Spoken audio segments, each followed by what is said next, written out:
બધા ખાઈ આવે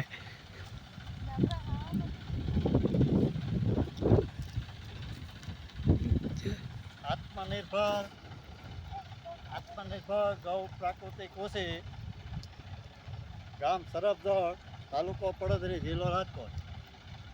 આ મગફળી નીંદવાનું કામ ચાલુ છે અને મગફળીમાં મિશ્ર પાક તરીકે મકાઈ વાવી રહ્યા છે। બધા આપ જોઈ રહ્યા છો આપણે બાજુ ફેરવી આપ બધા મકાઈ ચોપી રહ્યા, મગફળી નીંદી રહ્યા અને મકાઈ ચોપી રહ્યા, બધા આવી જાવ છે।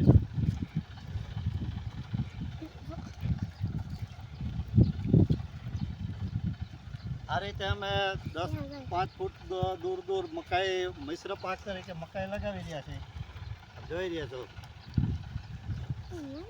પહેલાં આ મગફળીનું નિંદામણ કર્યું અને હવે આ મગફળી ચોપવાનું, મકાઈ ચોપવાનું કામ ચાલુ છે।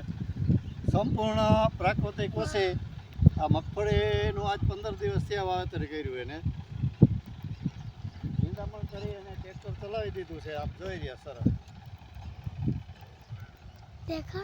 ગામ સરબદળ, તાલુકો પડદરી, જિલ્લો રાજકોટ, વસરામ લુણાગરિયા। સંપૂર્ણ પ્રાકૃતિક કૃષિ। જય ગૌ માતા।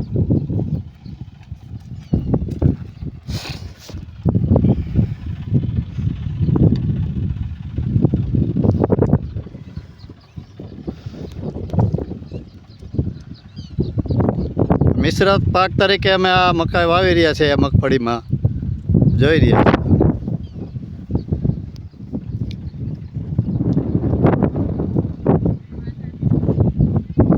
15 વીઘાનો અમારો પ્લોટ છે। સંપૂર્ણ પ્રાકૃતિક કૃષિ। આગળ પ્લોટ ખાલી દેખાય એમાં અમે 5 ધાન છે મિલેટ, આણંદ કૃષિ યુનિવર્સિટીમાંથી આ બિયારણ અમને કાલે મળ્યું છે। અમે 5 ધાનનો 2 વીઘામાં પ્લોટિંગ બનાવવાના છે મિલેટ ધાનનું, અને એમાં પણ અમે કઠોળ વર્ગનું મિશ્ર પાક તરીકે મિલેટમાં વાવશું અને વાવેતર કરશું ત્યારે પાછો તમને એનો વિડીયો બનાવીને મૂકશું। ઉગાવો નીકળે ત્યારે મિલેટનો ઉગાવો નીકળે ત્યાર પછી લણણી સુધીને અમે વિડીયો બનાવીને આપને અમારા ફાર્મમાં લાઈવ જોવા પ્રાકૃતિક કૃષિની પદ્ધતિ અમે તમને સંપૂર્ણ રીતે બતાવશું। હજી આમાં અમે મિની સ્પ્રિંકલર કે સૂક્ષ્મ પદ્ધતિ મિની સ્પ્રિંકલર ફિટ કરવાના છે કે જ્યારે પિયતની જરૂર પડે તો ઓછા પાણીનો બગાડ પણ ઓછો થાય અને મિની સ્પ્રિંકલરથી અમે પાણી વાવવાના છે।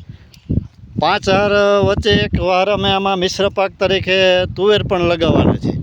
આ જોઈ રહ્યા છો, આ વચ્ચેની હાર રહી 5 હાર મૂકીને એક હારે દર એક હારે અમે સૂરજમુખી વચ્ચે ઓલા દેશી તુવેર અમે લગાવવાના છે। જય ગૌ માતા।